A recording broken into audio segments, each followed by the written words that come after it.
Vos presente Andrés Piqueras. Ell té moltes coses que contar, per això comencem ja i quasi no hem deixat descans. Anem a intentar recuperar la puntualitat de l'horari. Bé, Andrés Piqueras és doctor en Sociologia per la Universitat de València i professor sènior de la Universitat Jaume I de Castelló al Departament de Filosofia i Sociologia. Ell és membre de l'Observatori Internacional de la Crisi, que és un projecte que busca analitzar l'actual crisi civilitzatòria amb l'objectiu de buscar oportunitats per construir una societat postcapitalista però més equilibrada.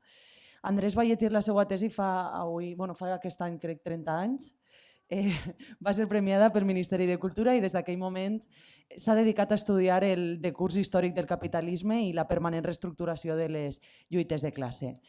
A aquesta qüestió l'he dedicat 5 llibres durant almenys els últims 10 anys: Opción reformista entre el despotismo y la revolución, Capitalismo mutante, La tragedia de nuestro tiempo, Las sociedades de las personas sin valor i De la decadencia de la política en el capitalismo terminal, aquest últim publicat l'any 2022. A banda de totes aquestes investigacions, té altres línies d'investigació, com la construcció identitària de les societats tardocapitalistes o els processos migratoris. Jo vull destacar el gran esforç d'Andrés per la divulgació del coneixement i de les seues investigacions i per això vos recomano molt el seu blog d'Andrés Piqueras, on fa anàlisi en profunditat, de qualitat i a més molt actualitzat també de moltíssimes qüestions, entre elles la qüestió palestina en la seva vessant més geopolítica, que és del que ens parlarà avui. I res més, dir-vos que és un luxe per a nosaltres poder escoltar-lo, en la rotunditat del seu discurs, ara ho veureu, però també el potencial de les seues idees. Moltíssimes gràcies, Andrés, per vindre a instruir-nos. Gràcies a totes les persones que esteu així un dissabte solejat com aquest, estudiant el que podem definir com la tragèdia més gran del nostre temps. Moltes gràcies.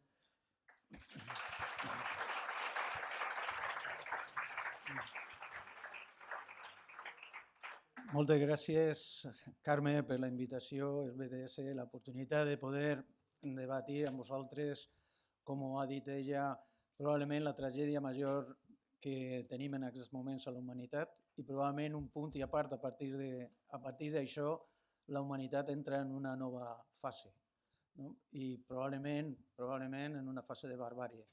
Aleshores, esto es un abans i un després. Us presentaré algunes qüestions en PowerPoint perquè moltes vegades van més uns gràfics, uns mapes, que moltes paraules que se puguen dir. La presentació està en castellà perquè vivim precisament d'Amèrica en aquests moments, de Sud-amèrica, però anem. En la traducció del valencià al castellà dels gràfics serà fàcil. Lo primer, el títol. Per a nosaltres estem en guerra i estem en una guerra total. Estem en una guerra total que està deslligada per un imperi occidental de 500 anys en decadència, en una degeneració econòmica, política, civilitzacional, que lluny d'adaptar-se a ella i intentar acoplar-se a un nou món que està sorgint, està fent tot el possible per a avortar aquest nou món, aquest món emergent. Ho està fent de totes les maneres possibles a través de guerra econòmica, guerra mediàtica, guerra política, cognitiva i, per suposat, guerra militar. Això significa que té en aquests moments tot el planeta en estat de guerra permanent, una guerra total permanent contra les potències més significatives d'aquest món emergent i molt en concret, sobretot, contra Rússia i Xina, que és l'últim objectiu, diguem-ne, l'objectiu final d'aquesta guerra total. Per què? Perquè els Estats Units han decidit convertir els seus rivals econòmics en enemics militars. I estan disposats a l'imperi occidental i sobretot l'eix anglosaxó que porta dominant el món des del 1700 no perdre la seva hegemonia, no perdre el seu domini mundial. Estan disposats a que se veu a qualsevol tipus d'accions de tot aquest calibre que vos he dit abans. Aleshores, això què significa? Que la guerra total té diferents batalles. Només si entenem això podem entendre què és el que està passant en Palestina avui.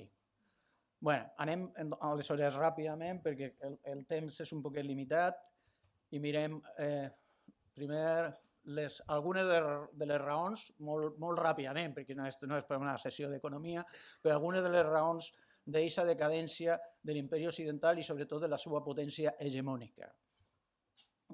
Bé, ahí hi ha causes fonamentals, que és la sobreacumulació. La sobreacumulació és la malaltia crònica del capitalisme de la que no pot escapar, que és senzillament el desenvolupament de forces productives a través del desenvolupament tecnològic que va substituint treball humà per tecnologia, per maquinària, per màquines cada vegada més sofisticades i més intel·ligents, com diuen ells. Això què significa? Que van apartant els éssers humans dels processos productius. I això què implica? Que només el valor i el plusvalor, la plusvalua, s'extrau dels éssers humans. Quan més màquines fiques en els processos productius, menys possibilitats d'extraure plusvalua. I, per tant, la tassa de guany va decaent. Això és una cosa que els capitalistes no se n'adonen sinó quan ja és massa tard, quan ja han fet tot el procés de substitució, quan ho estan fent. Per què? I per què ho fan? Perquè la pròpia competència intercapitalista les obliga a fer-ho, no per una qüestió diferent. Aleshores, aquesta malaltia crònica està portant al capitalisme a una degeneració cada vegada més. Això moltes vegades la gent pregunta, ¿y esto qué es? ¿Un colapse, un derrumbe del capitalismo? No, esto no es como la roca que cau des del precipici, i se va estrellar. No, la decadència, la degeneració és la pedra que cau per la ladera d'un monte i va pegant i pega salts, i cada vegada que pega un salt diuen ja, la recuperació, els brots verds, ja eixim del túnel, ja, pum, i pega un altre saltet, però els salts que pega són cada vegada menors, de menor intensitat, duren menys, perquè la pendent és sempre cap a baix. Aquesta qüestió és molt important a tindre en compte per a veure també com les recuperacions aquestes que ens diuen són més fictícies, són més passatgeres del que els seus anàlisis de la ciència i de la política oficial ens diuen. Bé, com estem mirant també que precisament per la pèrdua de guany en les inversions productives està descendent la inversió productiva i això se nota sobretot en la formació bruta de capital fixe. Capital fixe és la maquinària, per no liar-nos, que n'hi ha al món. I això implica també un descens o un ralentitzament de la productivitat laboral, en general.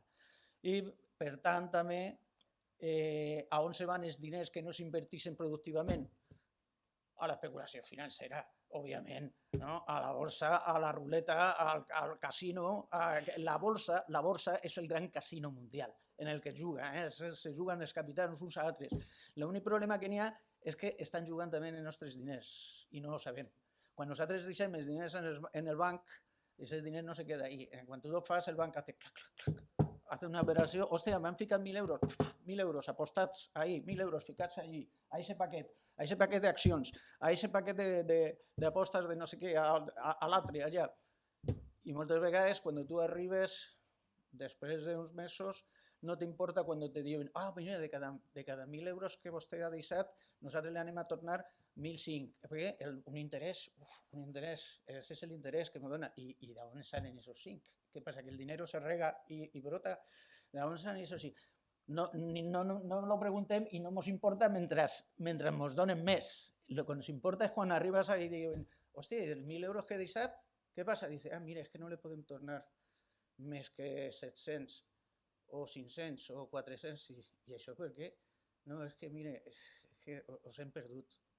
Que us han perdut? Com que és això? Vos recordeu què va passar a l'estat espanyol fa uns anys no? Quan se va entrar i tot això i no estaven, us recordeu d'algun dels grans bancs i tal? Doncs això és el que passa, que estan jugant contínuament els diners perquè estan especulant contínuament perquè gran part del capital ja no va a inversió productiva.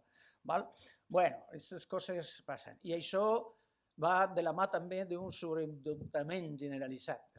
Ara vos poso els gràfics perquè ho vegeu molt ràpidament, només aquesta és una explicació perquè entrar en escena d'on estem, en el moment històric en el que estem.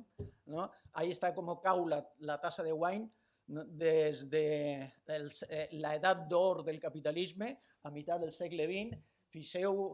Fixeu-vos com el període neoliberal intenta alçar un poquet la tassa, però la pedra continua caient. Com va alçar el període neoliberal un poquet la tassa de wine? A través de la sobreexplotació de la força de treball i dir, bueno, aquí s'ha acabat el xollo, ara ja explotarà la força de treball, s'acaben les regulacions laborals, comença a entrar la brutalització en el mercat laboral, els treballs precaris, comença a pujar un poquet la tassa de wine, no? Contínuament, però la pedra continua caient, no? Fixeu-vos això com se nota en la formació bruta de capital fixe al món. La caïda de la formació bruta de capital en el Japó. El Japó anava a ser el país que anava a agafar el relleu del capitalisme. No? Pràcticament a finals dels anys 70, sobretot als 80, se parlava del Japó com el país del futur i aquestes coses. És un país més endeutat, pràcticament. No, bueno, el país més endeutat és els Estats Units, fora dels Estats Units. No? I fixeu-vos com està la formació. Mireu Alemanya, la formació bruta de capital fixe a Alemanya. Això què significa? Pues que lògicament la productivitat ja no creix al mateix nivell. I això, fixeu-vos, en un moment donat en què estem entrant en la quarta revolució industrial que s'uneix a la microinformàtica, l'electrònica, etc., per a ficar la intel·ligència artificial, la biogenètica, la nanotecnologia, la robòtica. Només en la intel·ligència artificial, la biogenètica i la robòtica ja tenim el món dels androids. Aquestes de les pel·lícules que ens contaven. I amb tot això, fixeu-vos que podem estar entrant, fixeu-vos com va baixant la productivitat laboral, com no va augmentant tant, més que baixar, no augmenta amb això. Per què? Falta en correlació a la inversió productiva. I fixeu-vos en aquesta també com posa la taxa de wine en comparació amb la d'acumulació. Què significa? Que, no sé si és la fletxa per aquí, que ahí la tassa de wine és molt major, la negra, és molt major que la d'acumulació. La d'acumulació és la d'acumulació de capital. Això què significa? Que bona part dels guanys, dels beneficis, no venen de la inversió productiva, no venen del capital. Este sistema no se diu dinerista, se diu capitalista. Per què? Perquè els diners se transformen en capital. Com se transformen els diners en capital? És una pregunta de final d'examen. Els diners en capital, veritat? Bueno, pues invertim productivament en unes mercaderies molt especials, que són els mitjans de producció i una que se diu força de treball, és a dir, éssers humans que treballen els mitjans de producció per a generar un valor de més. És a dir, una plusvalua. Si tu te dan uns quants trossos de fusta i te donen uns instruments de producció, un martell, no sé què sé, qualsevol cosa, i te poses a treballar aquesta fusta, després de 2 o 3 dies tens una taula. Ara la taula val més que la fusta. Has generat un plusvalor, una plusvalua, gràcies al teu treball. El que t'ha contratat, el que t'ha pagat el teu treball, no te paga tot el que tu has generat. Si te pagara tot el que tu has treballat, què guanyaria ell? Te paga sempre una part menor. Esa és l'explotació capitalista. Esa és l'explotació capitalista. La plusvalua que tu has generat i que no se te paga. La gent normalment creu que li paguen pel seu treball, que el salari paga el seu treball. No. El salari paga el preu de la teva força de treball en el mercat. Perquè resulta que com a mercaderia que eres, en el sistema capitalista, la força de treball és una mercaderia que es compra i es ven en el mercat laboral. En aquest mercat, que no és ninguna broma que li diguen mercat, veritat, perquè s'està comprant en mà d'obra. Vale, pues entonces esa ve de l'acumulació, esa acumulació ja no se fa a través de la inversió productiva, de l'explotació, del treball, sinó que se fa a través de la generació de diners per diners, en un cicle de diners per diners de finançament, especulació, etc. Sobretot, fixeu-vos com està el deute mundial. Més del 300, ja està arribant al 360% del PIB mundial en general, 360% del PIB mundial. Com se pot pagar un deute que és més el 360% del total de la riquesa que n'hi ha? Com se pot tornar? No sé, n'hi ha molts dels polítics ortodoxes que ens diuen que no passa res per fer això. Fixeu-vos, la United Nations of Debt, les Nacions Unides de la Deuda, qui està? Per suposat, els Estats Units, no? Sobretot, fonamentalment. No? El Japó i altres, no? Però el Japó, a diferència dels Estats Units, la major part del deute la tenen els propis japonesos. És un deute que es tenen intern. No? I és la Unió Europea, els països que tenen per damunt del 100%, del 120, del 120, del 140% del seu PIB, deute. Bueno, pues se suposa que podem continuar seguint endavant. Com podem continuar seguint endavant? Perquè ells tenen molts trucs de xistera, de màgia. Tenen molts trucs de màgia. Un d'ells és la invenció de diners. Els diners màgics. S'inventen diners, generen diners contínuament del no-res, sense que tinga relació amb el valor, i a partir d'ahí se lo donen a les empreses per a que se compren les seves pròpies accions.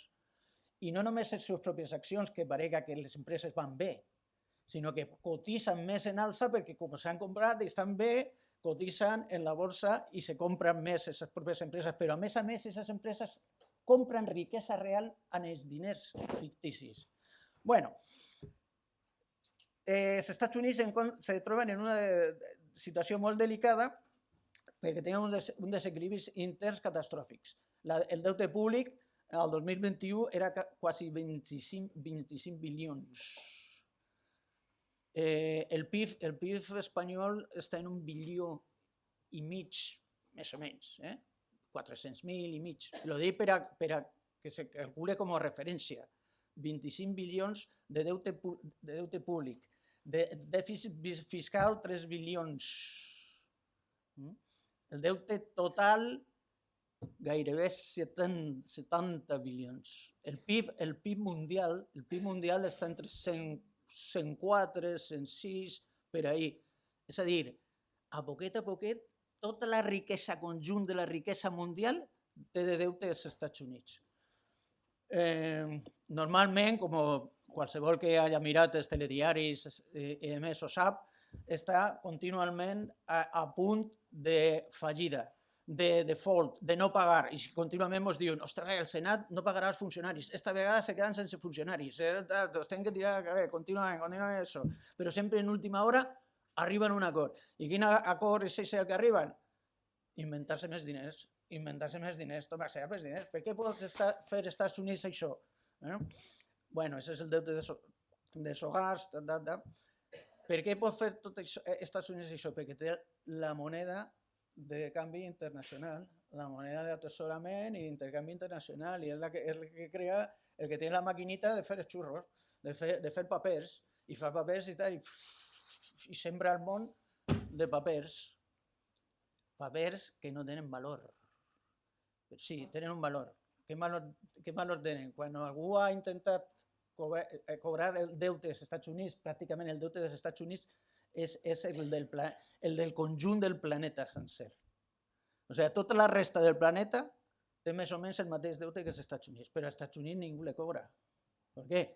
Perquè quan le van a cobrar és el mateix que quan algú le pregunta, oiga, i quan val el dòlar? Ah, que vostè dubta del valor del meu dòlar? Ah, que vostè me vol cobrar... Volen passar per aquí, per favor, i veure els meus submarins atòmics? Volen mirar els meus missils, esto i això? Passen un ratet per aquí. Ah, no, perdone. No res, no? Als Estats Units, però avui, la desinversió productiva i la deslocalització industrial dels Estats Units continua en creixement continu. No? Està reduint en termes d'inversió internacional, fusions, adquisició, logística, moneda, tot el que siga. No? La seva economia representava a meitat del segle XX pràcticament la meitat del PIB mundial. Avui no plega ni al 15% ja, com la diferència, no? D'aquests moments en què era l'hegemonia que arrasava de lo que és avui. No? La quota del dòlar en les reserves mundials està descendent també del 73% el 2021, com va passar, fixeu-vos, entre el 2021, des del 2001, el 73% i el 55% en 2021 al 47% en 2022. És el descens més ràpid que ha tingut en un any només. No? 10 vegades més ràpid va descendent com a reserva internacional el dòlar. No? Això significa un creixent obstacle per a la capacitat dels Estats Units de finançar la seva guerra. Per què? Perquè els Estats Units tenen dos pilars fonamentals. Els dos pilars fonamentals són el dòlar i l'exèrcit. I un altre se sostenen mútuament. Com pot permetre-se el luxe de tindre 800 bases militars en tot el planeta i centenars de miliars de tropes en tot el planeta, centenars de miliars, en Europa més de 100.000 tropes. Europa és un continent invadit pels Estats Units, del que no se va retirar militarment des de la Segona Guerra Mundial, amb més de 100 bases militars, moltes d'elles en Alemanya, algunes amb armes nuclears.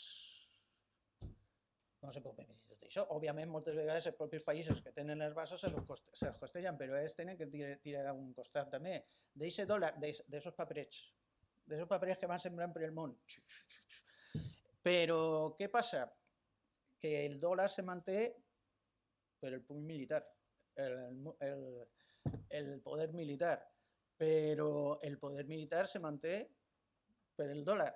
En el moment que heu vist les xifres de com se va diluint el dòlar com a moneda de reserva internacional, en el moment que el dòlar comença a diluir-se més, l'exèrcit comença a temblar, a tremolar o a trastabillar el seu poder. I en el moment que l'exèrcit comença a no estar tan poderós, el dòlar se volatilitzarà molt més ràpidament.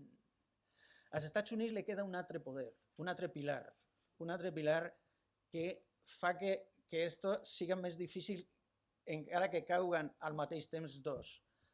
És el que s'anomena el poder blando, el poder del control de les consciències, el control del relato que diuen en el món, el control de la veritat, què és el que passa en el món, què és el que és bo i què és el que és ruïn, quins són els malos, i quines són els que estan con nosaltres, quines són democràcies i quines són dictadures, quines són països lliures i quines són règims, com diuen, no?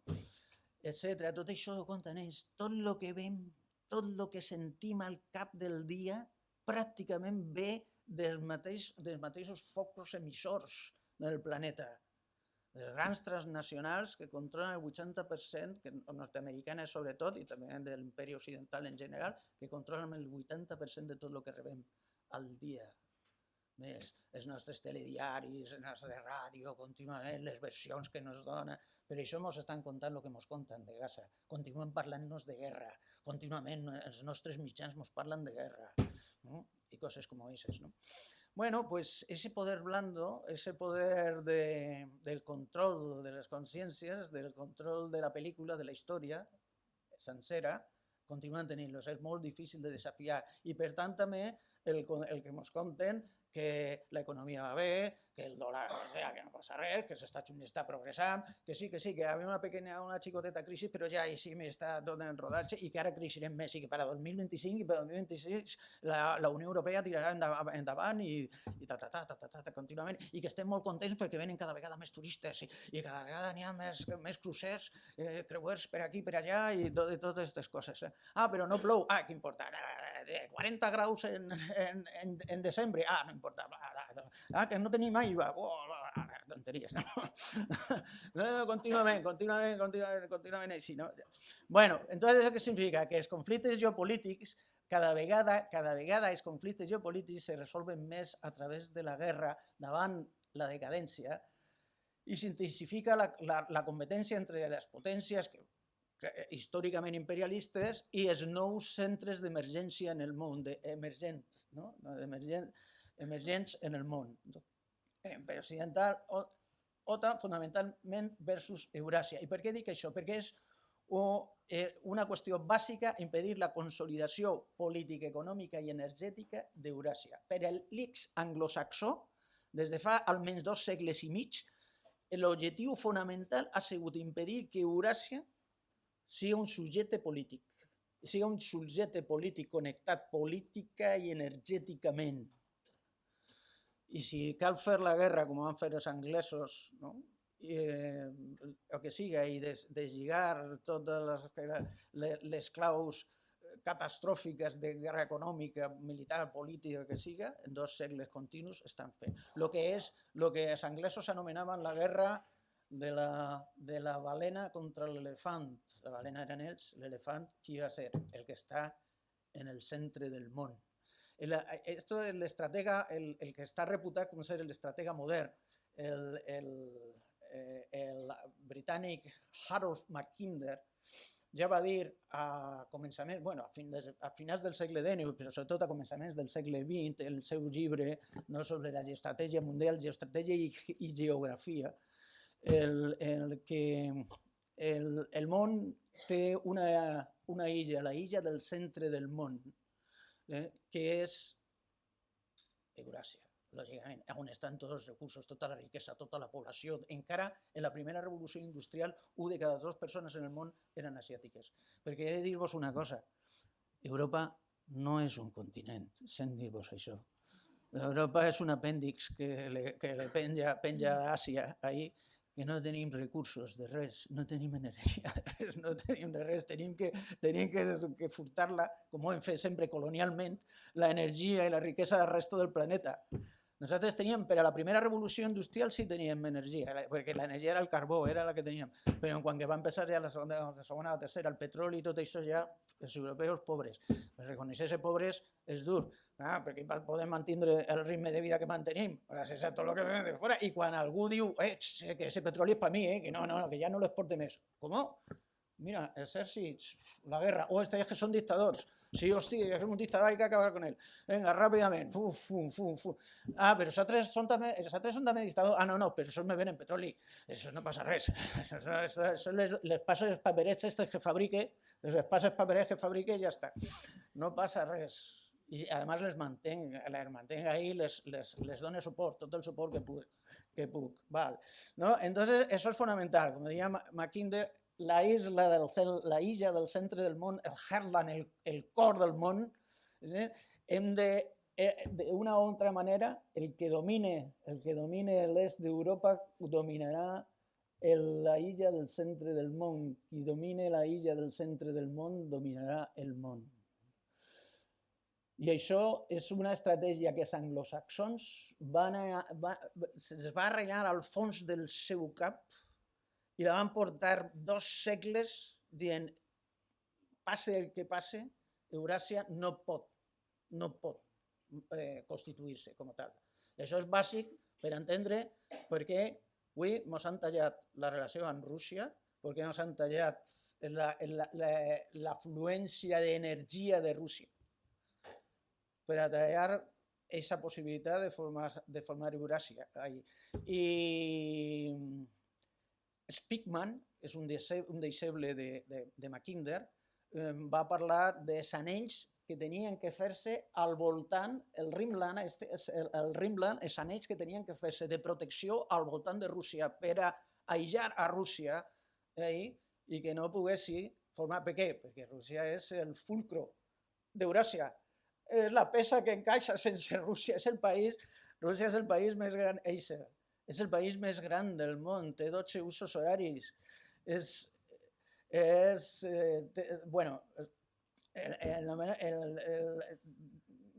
mireu, ahí un poquet. Les majors reserves de recursos energètics i minerals del món sense explotar, la major superpotència energètica, les majors reserves forestals d'aigua dolça sense congelar, tot el que té, tot el que siga. Ahí està tota la riquesa. Sibèria, ahí està tota, això, i en lo que és Mongòlia i Xina, ahí estan les terres rares, les produccions, tal, perquè és una de les primeres terres que va emerger en el planeta des més enllà del Silúrico. I està ahí pràcticament, està consolidada, solidificada tota la riquesa. I ens diuen que és que Rússia vol algo d'Europa, que necessita algo d'Europa, invadir Europa, Rússia, alguna coseta d'esas, ¿no? Es que son increíbles. Pero como tienen el control del relato, tienen el control de la veritat, pues poden dir-nos qualsevol cosa. Bueno, i després està Xina, per suposar que a ningú se l'escapa, que és el nou gigant de veritat, no?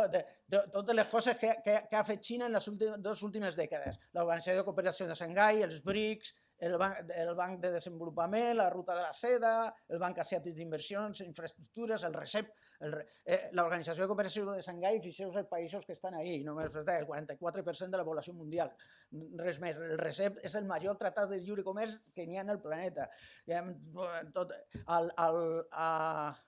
Els BRICS representen ja el 31,5% del PIB mundial front al 30,7% del G7, o sigui, ja s'han passat, no?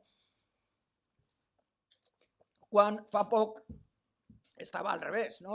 Les dades que posen baix, no? Però per no llegir-vos tot. Abans que acabi aquesta dècada, 4 de les 5 majors economies del món seran asiàtics, en termes de paritat de poder adquisitiu. I els Estats Units ja no ocuparà el primer lloc ni tan sols en termes de PIB real. Quan acabi aquesta dècada, li queda molt poc. A l'imperi occidental li queda molt poc i ho sap.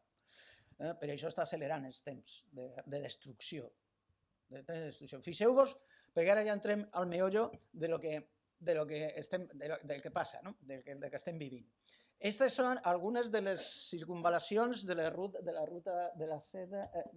No me dice aquí en el... Bueno, fixeu, perquè això no corre, però fixeu-vos en la ruta, la Rocha, para señalar, no, és igual. La Rocha que va per tot Centroàsia, que passa per dalt, i que curiós, entra per Bielorússia i per Ucraïna, per Europa, veritat? L'altra que va per el centre-Àsia i termina en les costes de Turquia i per tot el Caucaso, i l'última, bueno, les dues que van per marítimes, una que va a Àfrica, tota la penetració a forma d'Àfrica, i l'altra que va al continent sud-americà. És un entrelligament del món a base d'infraestructures, inversions, comerç, diplomàcia, en uns vincles que els anglesos anomenen win-win, guanyar, no? Tots ens beneficiem mútuament a través d'això. És un projecte d'un món diferent, de canviar les relacions del món i les relacions entre països, de marcar altres paràmetres. Bueno, fixeu, Xina com una espècie de polp en on entra i els fluxos d'energia, de comunicació, d'infraestructures, de reds viàries, el tren. Hi ha un tren que va des de la costa est de Xina i termina en Londres, el projectat. O sigui, és la connexió del món, en diferents ramals per tot arreu. I ahí, on acaben gran part dels oleoductos i gasoductos de tot aquest projecte energètic d'infraestructures? Fixeu-vos bé en el mapa on acaben. Ahí, doncs ara mirem la geopolítica del caos. És la que estan fent els Estats Units amb el conjunt de països que formen això que s'anomenen Occident, i que, bueno, nosaltres li diem l'imperi occidental, de 500 anys de duració. La guerra total front a tot això. Bueno, des de l'abandonament del tractat de l'ABM per part dels Estats Units i de més, bueno, de fet s'ha eixit de tots els tractats d'armes, els Estats Units se van eixir de pràcticament totes les convencions de la ONU, totes, se va retirar de pràcticament totes i de les que no estaven no les ha signat, de les que en principi havia dit que sí, no les ha terminat de signar. No?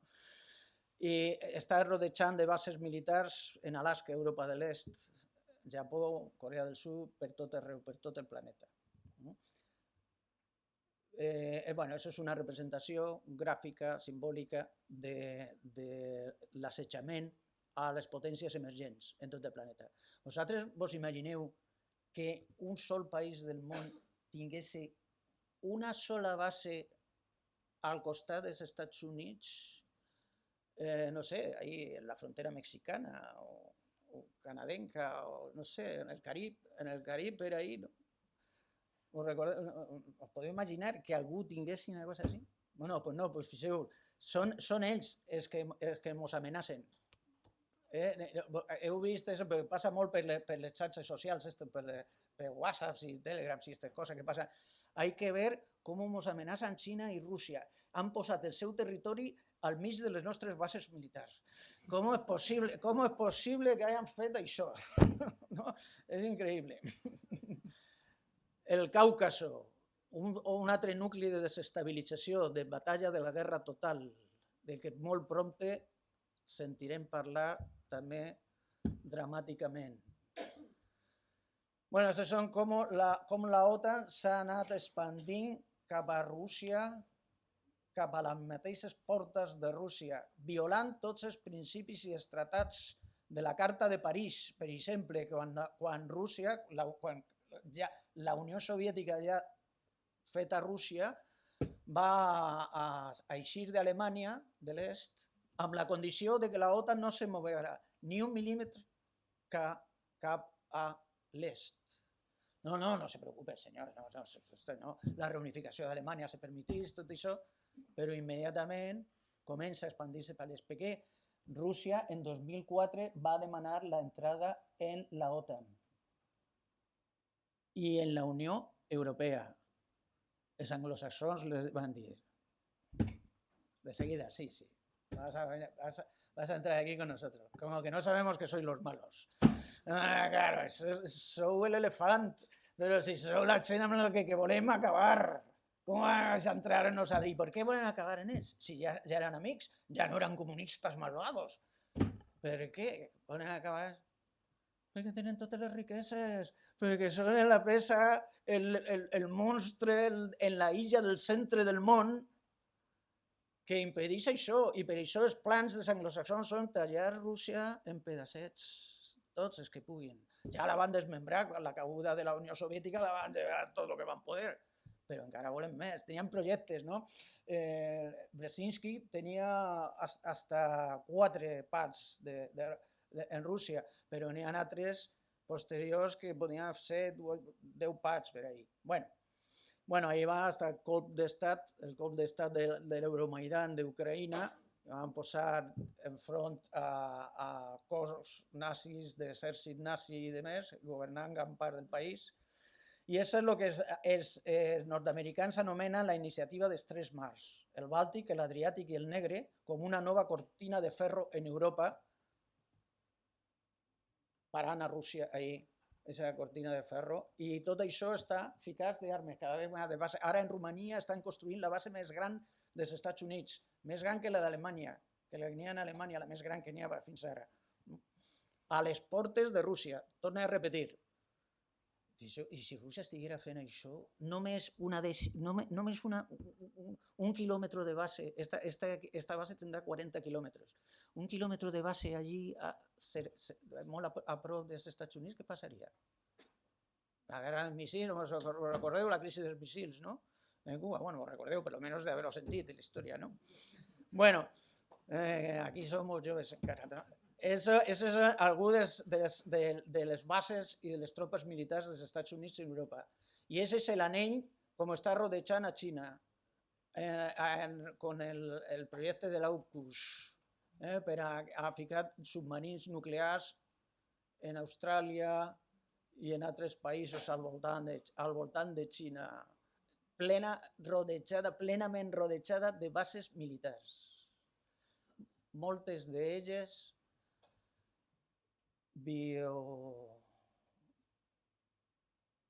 d'armes biològiques i bacteriològiques.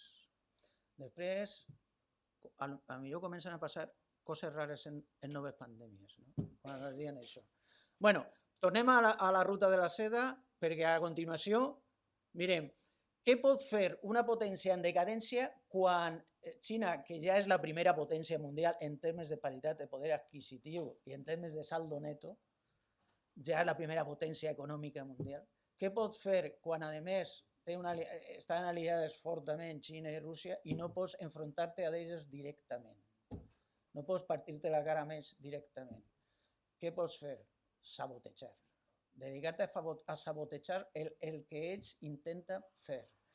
Aleshores, si tu estàs fent la ruta de seda per a travessar tota Àsia, tu què fas? En les teves intervencions, si tu estàs fent una autopista per a unir el món, energètica, infraestructuralment, etc., quina és l'estratègia dels Estats Units?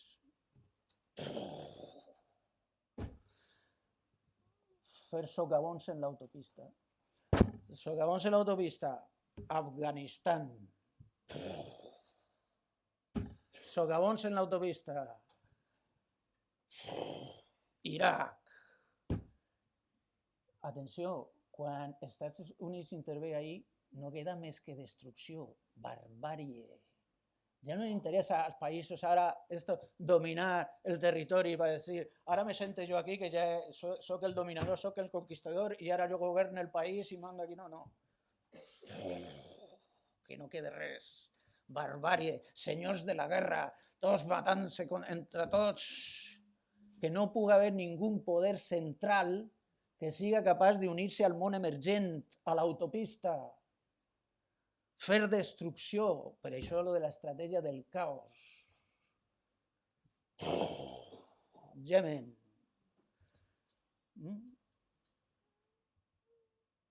Seguim. Ahí estava Afganistan, Irak, Síria. Oleoductos, gasoductos. Però les excuses que ens donen per a fer això, Yemen, les excuses que ens donen per a fer això són infinites. No, és que van estar reprimint els seus pobles, és que tenien que defensar-ho, però clar, la millor manera de defensar un poble és arrasar-lo a bombes contínuament i destruir tot el territori i deixar tot i continuar enfrontant-nos el seu petroli. Contínuament de tots els països dels Estats Units l'únic que està fent és furtar-se el petroli tots els dies. Ahir no sé quantes tonelades se van portar de Síria. Bueno, en fi, Yemen, Somàlia, perquè la ruta de la seda té un ramal per a Àfrica, vos recordeu? Té un ramal per a Àfrica. Etiòpia, Sudán, hay que partir de Sudán, hombre, con un país tan grande ahí. ¿Cómo es posible que un país tan grande se vaya a liar con la ruta de la seda y todo eso? Venga, hombre, Sudán del Norte y Sudán del Sur, ya está. ¿Y por qué? Porque unos son muy malos, estos son buenos, que son los que van conmigo. No, pero es que son tan burdos, donant raons, però com tenen tots els telediaris, tots els mitjans de difusió, dona igual, no pot dir res. Tu entra a un bar i un pot escoltar el que estan parlant en el bar, que és el mateix que ha dit la ràdio o la televisió una hora abans. I estan repetint el mateix, perquè l'únic, l'absoluta major part de la nostra població no tenen altres fonts d'informació. És l'únic que escolten.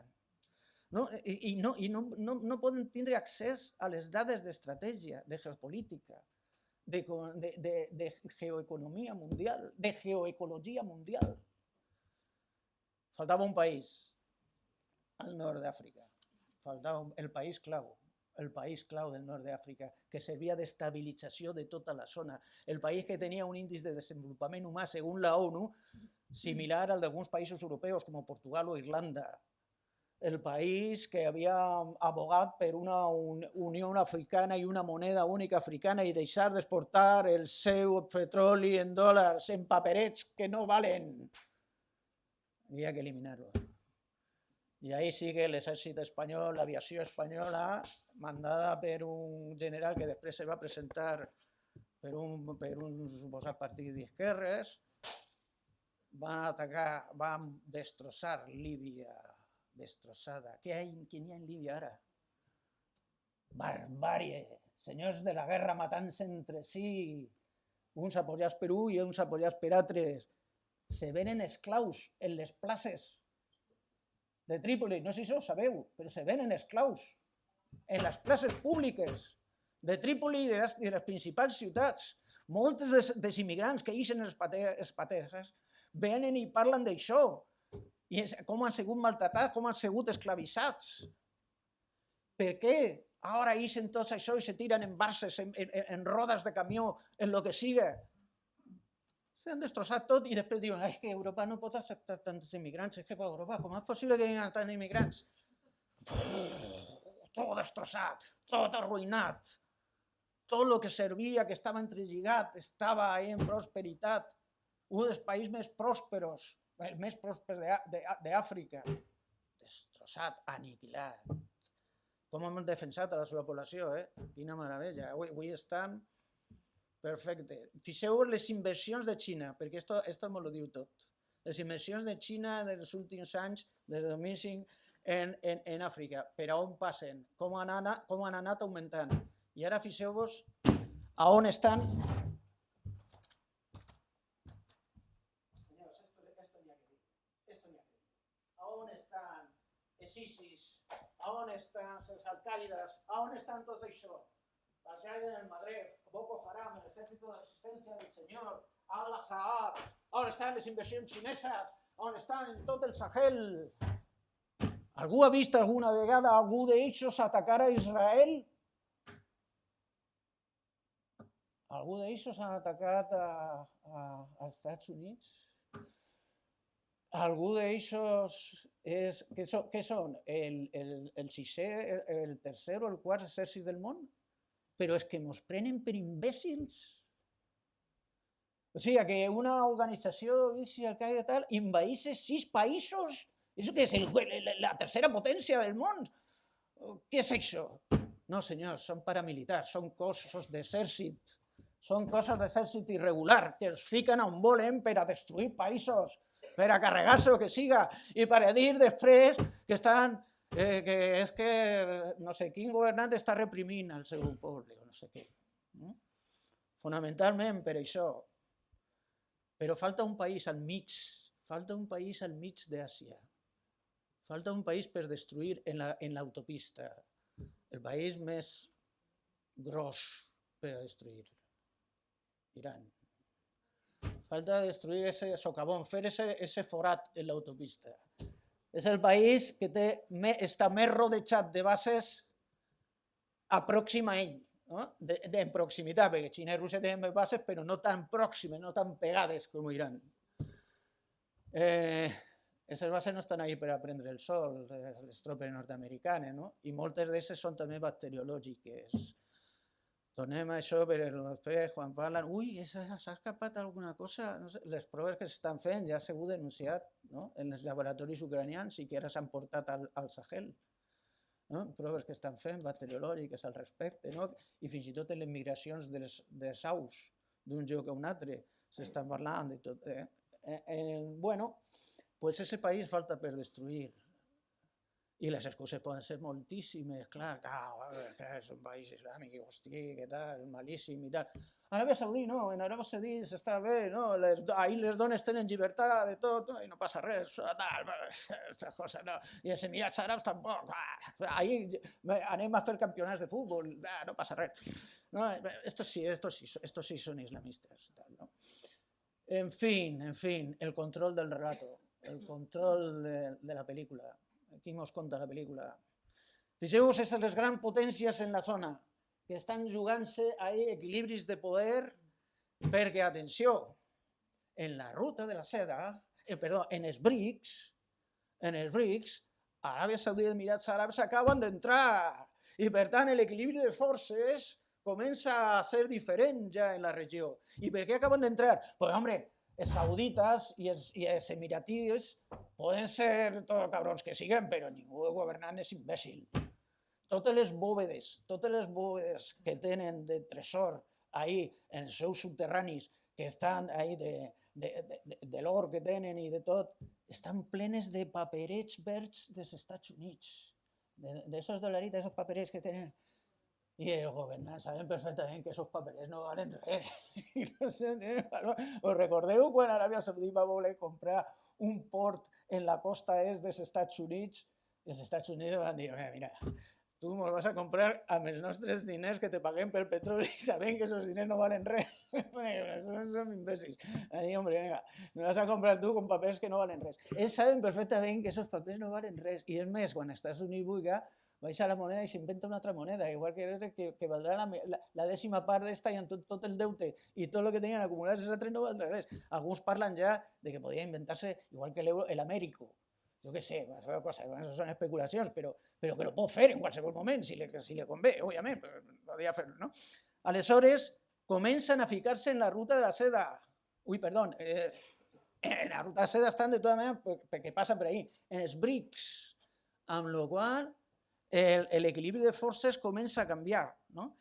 I que Israel, mentrestant, feia els acords d'Abraham amb els Emirats Àrabs Units en el 2020 i estava a punt de fer els acords de pau amb Aràbia Saudita en 2023. Ahí són els nou BRICS.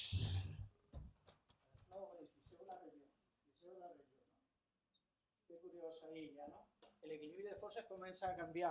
I aquest món emergent molt difícilment pot permetre un estat d'ocupació i d'apartheid com l'israelí.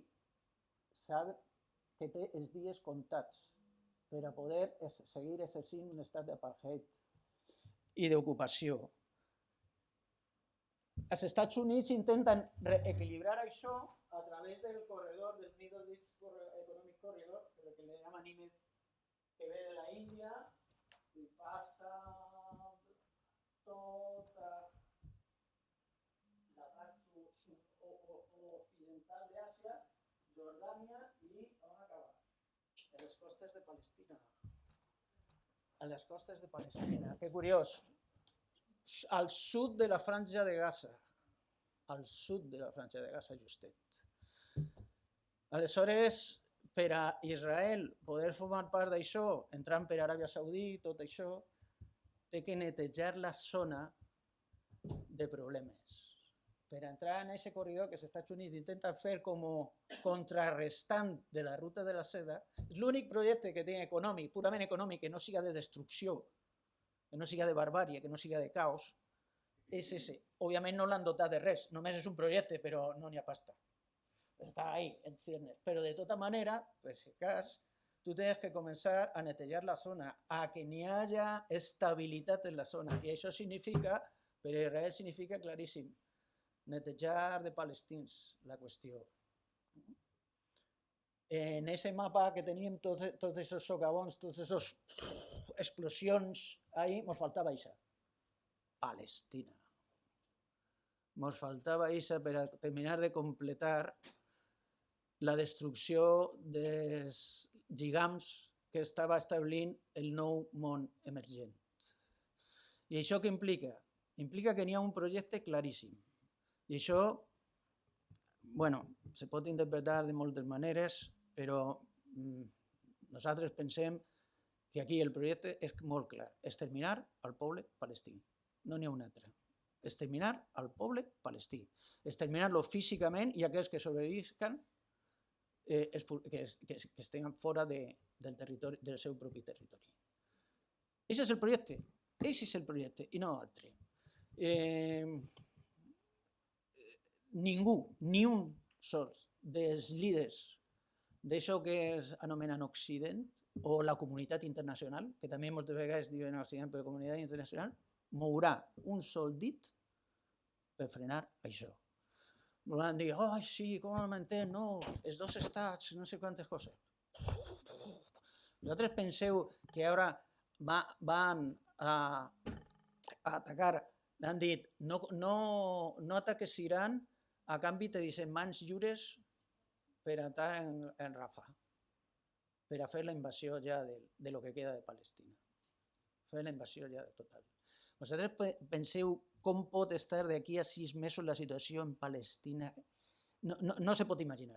És que és inimaginable com pot ser en 6 mesos, com pot resistir un poble 6 mesos més en aquesta situació. És que no pot. Moriran de fam, de lo que siga. I a més estan esperant la victòria de Trump als Estats Units en la tardor per a obligar a Egipte a obrir les portes, perquè el Sisi és un vassall dels Estats Units que està ahí posat i està mantès perquè si no recolza als Estats Units ja se l'hauran liquidat. El Sisi tindrà que obrir les portes i ja veurem si Jordània també. No n'hi ha una altra cosa. Tot el que que s'està dient, que s'està fent,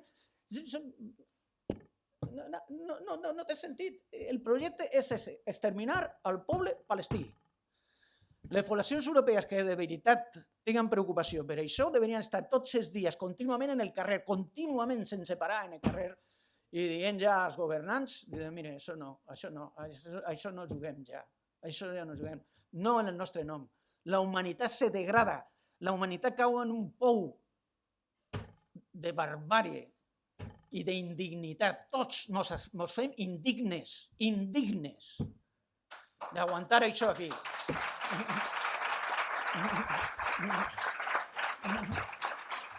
Gràcies. Has acabat ja, enseguida. Sí, nos fem... Mireu on passa Gaza, el canal que ve, més o menys termina tot aquestes coses. I justament on s'ha descobert ara, aquí també, petroli, gas. Però fixeu-vos, i ja en això acaba, com prepara la situació en setembre de 2023, l'últim setembre, ahí va Netanyahu a la ONU i ensenya un mapa d'Israel en el que ja no existís Palestina, rient-se a la cara de la ONU, l'únic país del món que no ha assumit, no ha seguit ni una sola de les resolucions de la ONU, ni una. Bueno, sí, la primera, la que fa el 48 per a fer la seva Constitució com a estat. Ni una més. I va i té la cara d'anar allí a reir-se de la pròpia ONU i dir, mira, de totes les resolucions, este és el mapa del futur de la zona. És una declaració de guerra al poble palestí. I després diuen que això va començar el 7 d'octubre. Miserables. I que això és una guerra. Miserables. A un genocidi li diuen guerra. I les nostres universitats callades. I van posar tots els cartells, Ucraïna, tots en Ucraïna, tots en... I ara on estan les nostres universitats dient alguna cosa sobre Palestina? Ah, sí, jo en el meu blog, jo lo pose, en la meva pàgina lo pose. Així estem. I després és que aboguen per la teoria dels dos estats. La resistència palestina no vol dos estats. Perdoneu, no sé si això ja se pot estar d'acord o no. Òbviament no, per què? Perquè és inviable. Quins dos estats hay aquí? ¿Qué estats hay aquí? Esto es lo que queda de Palestina. Quan diuen, es que jamás va a atacar territorio israelí el 7 d'octubre. No, según la propia ONU en 1948, eso era Palestina y eso son invasions. Los que estaban allí eran colons que estaban invadint el territori palestí. No va a atacar territori israelí. Entonces, quins dos estats van a haver? Primer, qui va assumir la representació dels dos estats? Al-Fatah, que ja no li vol ningú en Palestina per col·laboracionista. Hamas, que l'hem declarat organització terrorista, per suposar, qualsevol que lluita contra la tua dominació és terrorista, en qualsevol part del món, no importa.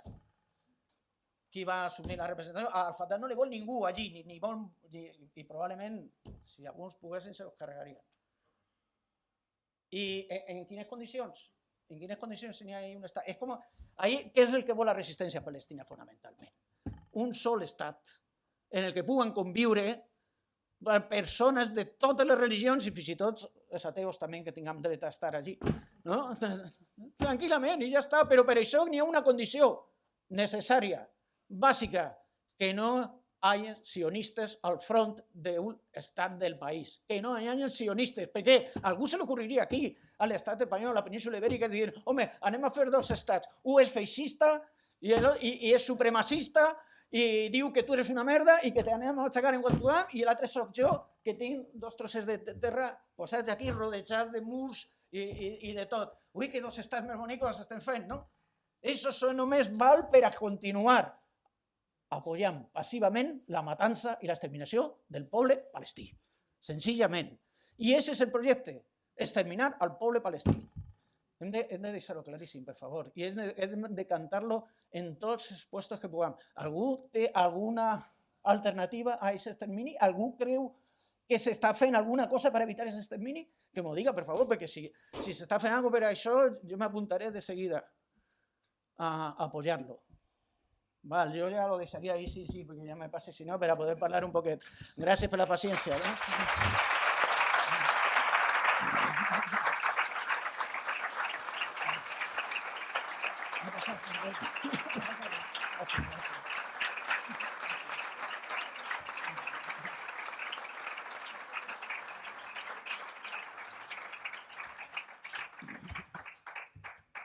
Bé, Andrés, moltíssimes gràcies. Jo estic sense paraules.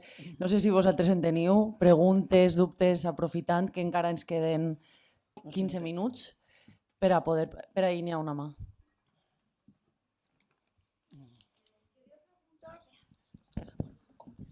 Gracias, muchas gracias.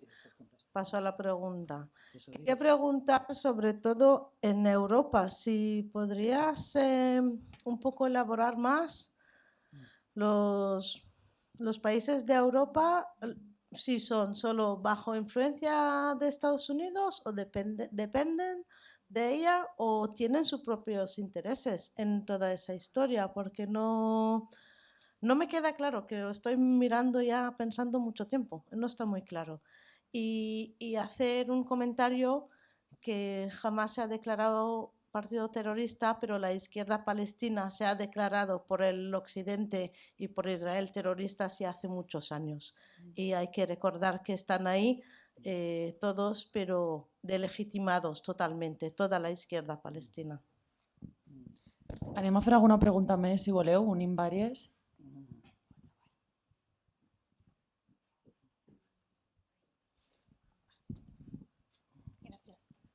Hola, muchas gracias por la intervención, ha sido muy fructífera.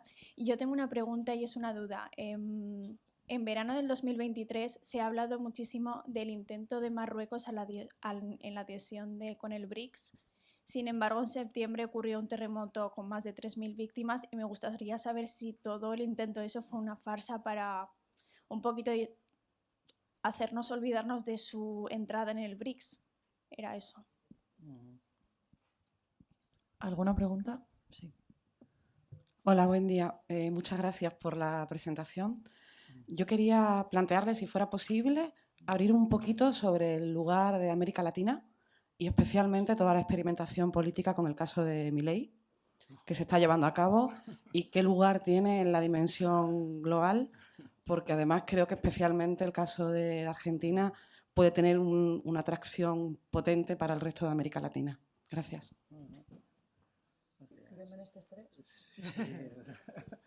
Complicada. Bueno, la primera...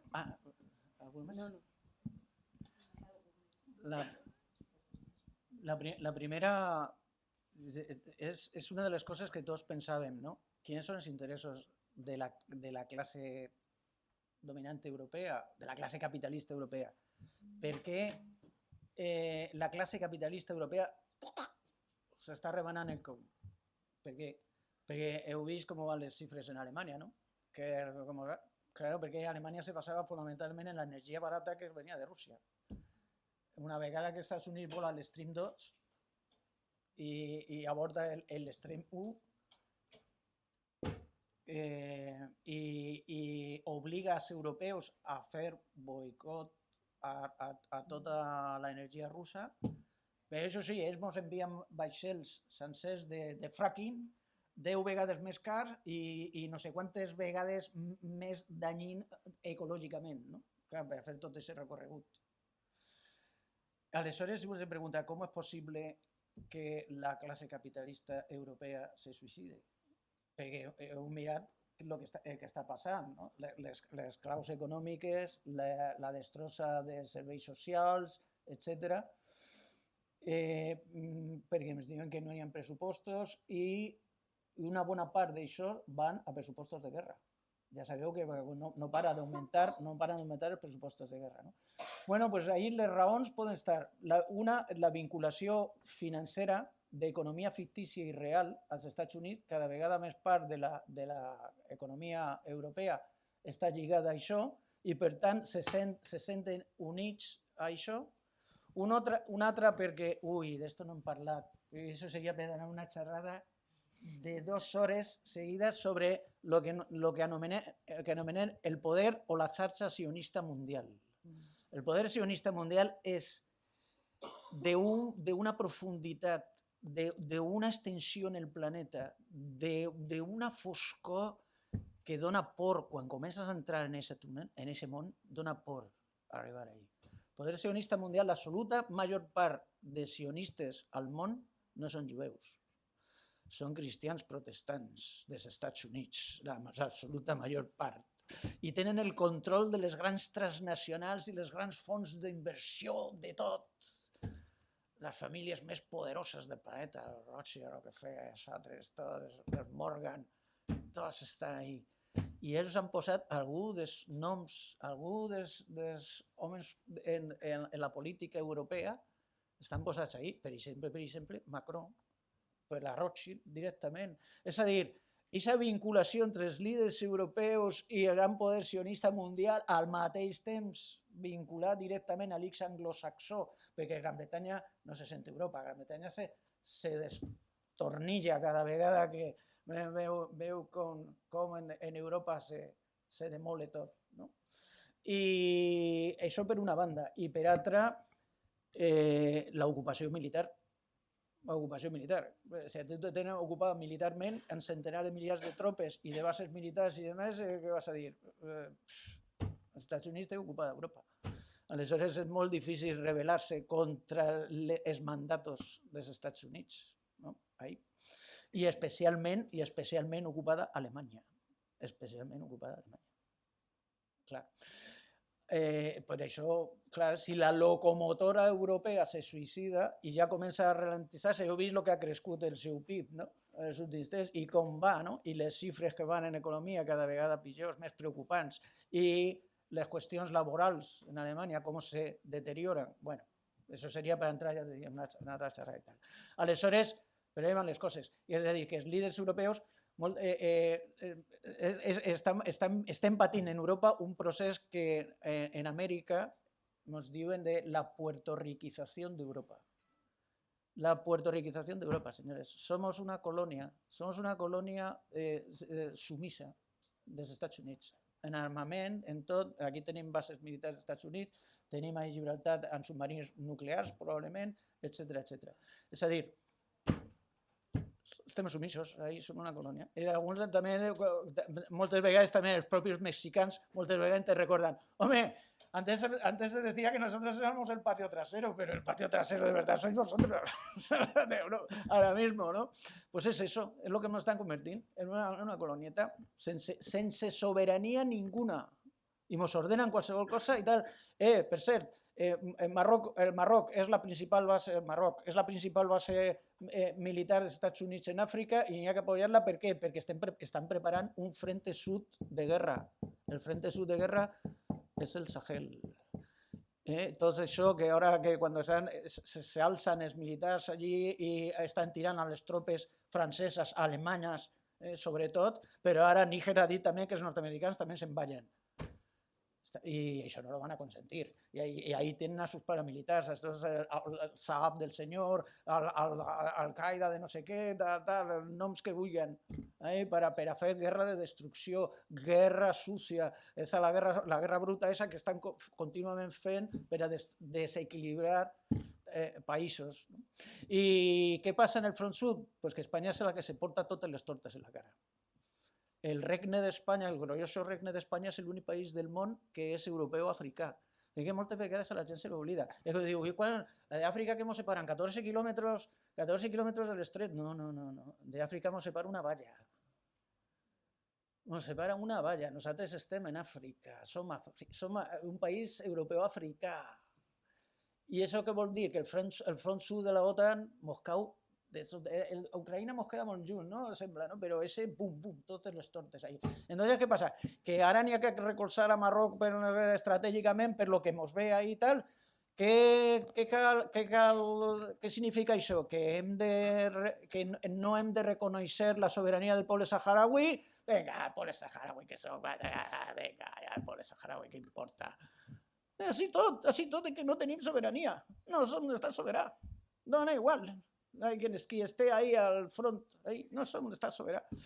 Aleshores, Amèrica, lo del terratrèmol no te sabria dir si s'utilitza d'una forma o per altra, però el que està clar és interessos claríssims del Marroc ahí, no? Respecte a Europa, i per això van a fer-li pleitesia també França i Alemanya, a Marroc, han anat contínuament. El continent americà és més curiós perquè els Estats Units, quan parlen de la illa del centre del món, com deia el propi Kissinger, deia el núcleo del món que és Euràsia, Àfrica, això és el nucli del món on va eixir la vida, l'espècie, l'evolució humana, el desenvolupament del planeta i tal, fins que va poder emigrar a Oceania i al continent americà. El propi Kissinger deia que Amèrica com a continent, Amèrica és una illa perduda, al flotant, ahí en el mar, però és la nostra illa. Es una isla, pero es nuestra isla. Y no vamos a consentir que nadie venga aquí. Pero eso en América, bueno, te lo diré en castellano, de siempre, cada vez que había insurgencia popular de los pueblos, de cualquiera, siempre hablaban del enemigo externo. Siempre te decían, no, es que es el enemigo externo. ¿Quién era el enemigo externo? El comunismo, yo qué sé, el blanquismo, lo que sea, según los tiempos, lo que fuera. I això què implica? Que no deixaran que pugui haver enemic intern, és a dir, l'enemic intern per a ells són països amb sobirania. Països que tenen sobirania. Intentaran estrangular tot el que puguen als projectes alternatius, per exemple, als projectes de l'ALBA, als països que formaven l'ALBA, no? Tranquil·lament, i intentaran apretar el coc cada vegada més. I Trump, quan guanya, ho sap claríssimament. El continent americà és intocable. Ells sí que no deixen que ningú s'acosti i posi no res i tal. I això què implica? Pues que una batalla de la guerra total, igual que tenim la d'Ucraïna, tenim la d'Azerbaiyán molt prompte, la de Geòrgia, que estan a punt de desestabilitzar Geòrgia ja, també com una suposada revolució popular contra el govern perquè no vol que se posen lleis que controlen la influència europea. Lleis que controlen la influència europea allí per a dir-nos què és el que tenim que fer. Entonces ja tenen els seus grups per a protestar i tal. Geòrgia, el Sahel, una pròxima batalla de la guerra total pot ser molt bé l'Essequibo venezolà. El territori en disputa en les Guayanes. Facilíssimament, en qualsevol moment, ja estan allí els vaixells de guerra britànics. Els britànics estan en tots els llocs.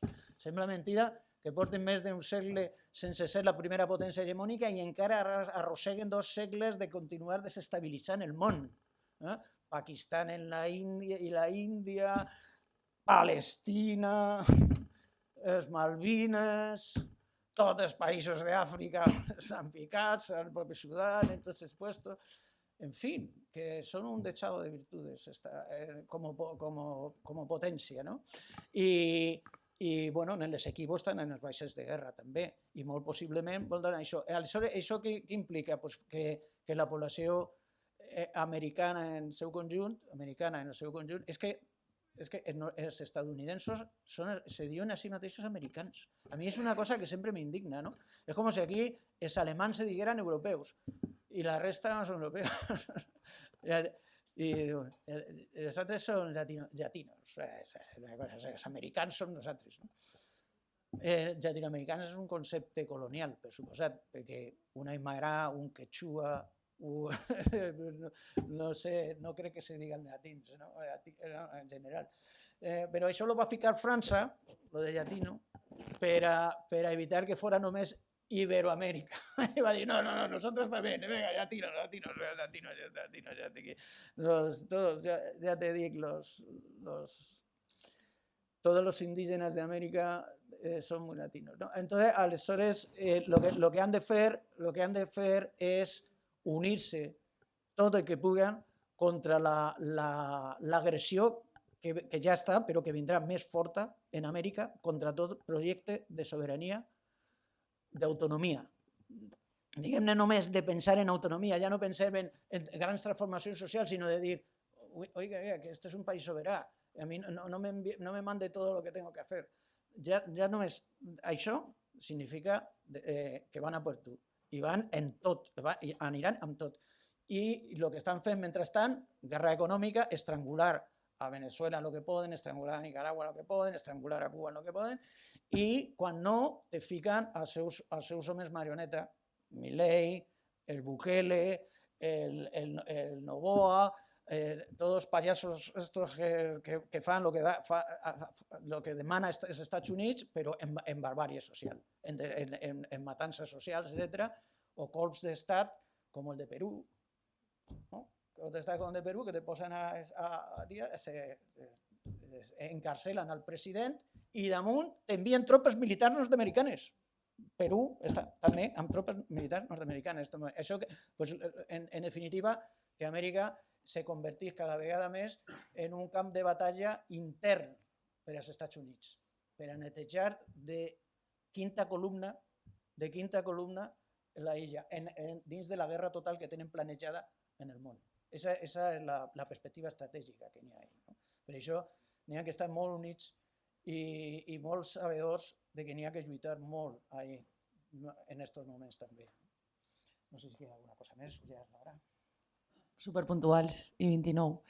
Bueno, moltíssimes gràcies.